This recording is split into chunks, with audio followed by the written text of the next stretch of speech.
Hans, out of his goodness, tries to defend his friend and tell the police that the man is a good German.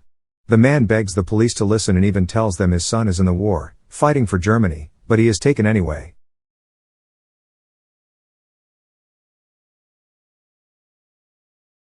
The movie began in April 1938. The Voice of Death is sharing its experience of coming across a child named Liesel Memminger. While a young Liesel travels on a train with her mother and younger brother, she becomes an unwilling witness to the moment her younger brother dies. This is where death first encounters Liesel. Following Liesel's brother's death, young Liesel is sent away to be adopted by the Hubermanns in Germany. Liesel's mother had to decide to send her remaining child away to be adopted because she is a wanted woman for being a communist. The Hubermanns introduce themselves as Rosa and Hans to Liesel. After settling into her new home, Rosa instructs Liesel to call her mama and Hans papa. In the beginning, Liesel is quiet and barely talks. She feels incredibly lonely living away from her family from a young age. The next day, the young boy from next door knocks early at the Hubermann household. The boy is known as Rudy and asks the Hubermanns to be allowed to walk with Liesel to school. Rosa agrees, and the two young children begin a close friendship. On her first day at school, the teacher asks Liesel to write her name on the chalkboard. Liesel, who doesn't know how to read or write yet, can only write 3 X's on the board. This earns Liesel ridicule from her classmates. They call her Dummkopf for stupid in German. Not one to tolerate embarrassment, Liesel starts beating up one of the boys who teased her, Franz. Liesel's boldness draws Rudy closer to her. On their way home, Liesel cautions Rudy against getting familiar with her because she will leave soon. Rudy just brushes her remark off as mere foolishness. That same evening, when Hans tucks Liesel to bed, he discovers a book she has picked up from her brother's funeral, the Gravedigger's Handbook. She lies when he asks Liesel about it and says it belongs to her dead brother. Hans surmises that Liesel doesn't know how to read yet, so he takes it upon himself to teach her. Meanwhile, during the Kristallnacht, Max Vandenberg is forced to separate from his mother. At the time, being Jewish was unsafe. A friend of the Vandenbergs informs them that they need to escape. However, only one of them is allowed, and Max's mother forces him to go and save himself. Death notes that this moment haunted Max the most in his life. Soon after Liesel arrives in Germany, she is inducted to join the Hitler Youth movement along with Rudy. During one of the induction activities for the movement, a Nazi book burning ceremony, Liesel and Rudy are forced to throw books onto the bonfire. The savage act greatly upsets Liesel, who has developed a high regard for literature as Hans continues to tutor her. It has been a sacred tradition between a father and his daughter that Liesel truly treasured. When the bonfire event ends, and everyone has left, Liesel returns to the fire to grab a book that is yet to be badly burnt. However, Liesel appears to have been caught in the act by a woman in a car that happens to drive away. Not knowing who saw her, Liesel brushes it off and avoids thinking about the consequence of her actions. Back at the Hubermann home, while Liesel and Hans are studying her words, a knock comes on their door in the middle of the night. When Hans opens the door, it is Max Vandenberg on the other side. Max falls to the floor almost immediately as he is led into the house. When Rosa finds Max on the ground, she hurries everyone along and quickly shuts the door. The Hubermanns put Max on the spare bed in Liesel's room to recover. While Max sleeps, Hans takes Liesel aside to explain what is happening. Hans makes Liesel understand that Max will be staying with their family for a while but that no one can know he is there. He makes Liesel promise not to tell a single soul. In the next few days, the Hubermanns and Liesel tend to Max as he recovers from the injuries he has taken in his travels. While sharing a room together, Max and Liesel grow close. The two bond over their shared hatred of Hitler. Max disapproves of the Führer's atrocities against the Jews, and Liesel blames Hitler for separating her from her mother. One day, Rosa, a laundry woman, asks Liesel to help with some of her work. She tasks her adopted daughter to take the laundry to the mayor's house. Once there, Liesel realizes that the woman who saw her take a book from the bonfire was none other than the mayor's wife, Ilse. Instead of chastising Liesel for her unscrupulous actions on the night of the book burning event, Ilse shows her compassion. The mayor's wife shows a fondness for Liesel's love of literature. She even leads Liesel to her personal library, filled with shelves upon shelves of books. Before Liesel leaves, Ilse tells her to come by any time and read as much as her heart desires. The more time Liesel spends with Ilse and her library, the more she learns about the life of the lonely mayor's wife. Liesel asks Ilse about the name signed inside most of the books in the library, Johann. Ilse explains that she once had a son named Johann, and all the books in her library belonged to him. Liesel realizes that Ilse feels deeply about the loss of her son and that the library was made to commemorate the young boy.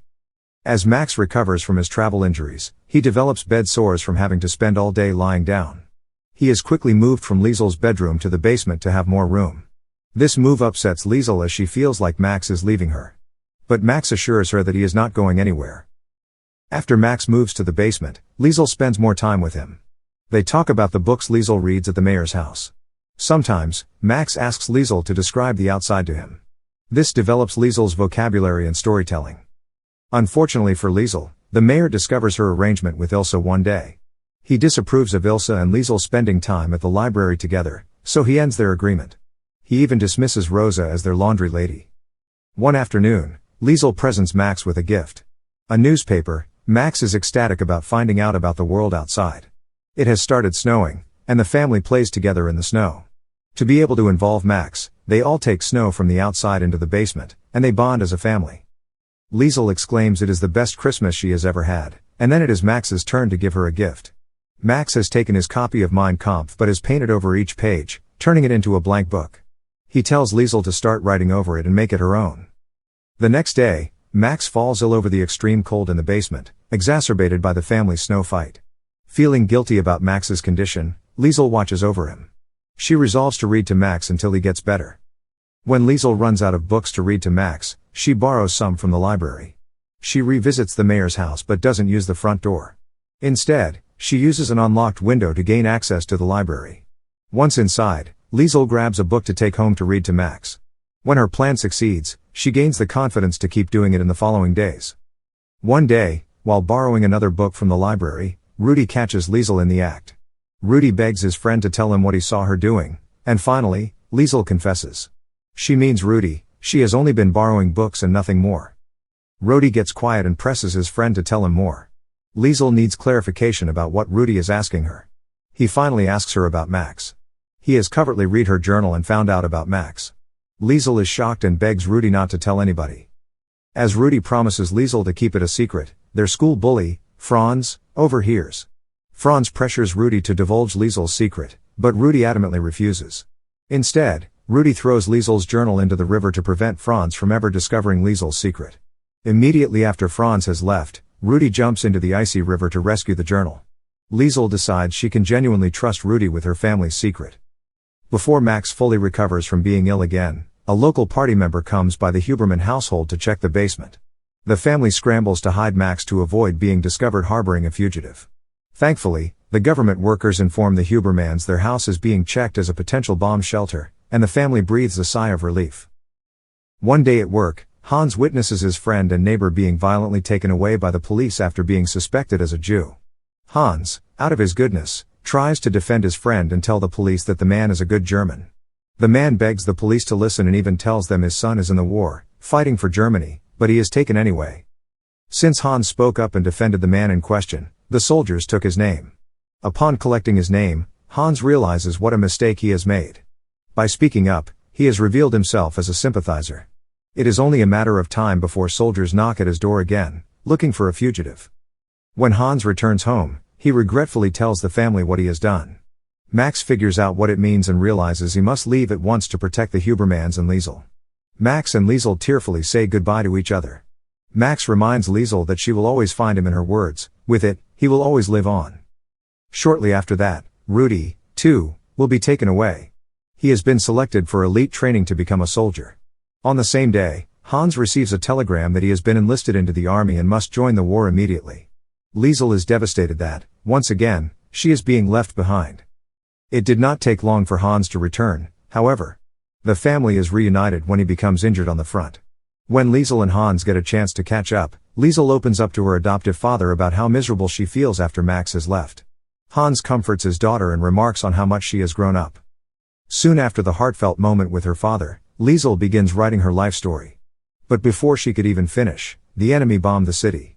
Practically everyone in the neighborhood dies, including the Hubermanns. Only Liesel was spared because she fell asleep while writing in the basement. Next door, the neighbors pull out a badly injured Rudy from their wrecked home. Liesel rushes to her friend's side, and he starts to tell Liesel that he loves her. Liesel begs him to not die and finally gives him the kiss he has always begged her for. But it's too late, and he has already passed. 2 years later, while Liesel works in a tailor shop, Max triumphantly returns to her. She is overjoyed to find him alive and back in her life. She runs up to her friend, and they embrace in reunion. The movie ends with Death, again, continuing his story about Liesel. It is satisfying that Liesel has lived an entire life until the tender age of 90. Death says it has seen many good and bad things over the years, but Liesel is one of the few that ever made it wonder how it would be to live life. Thank you for watching. Subscribe for more videos like this to help the channel out. Have a nice day.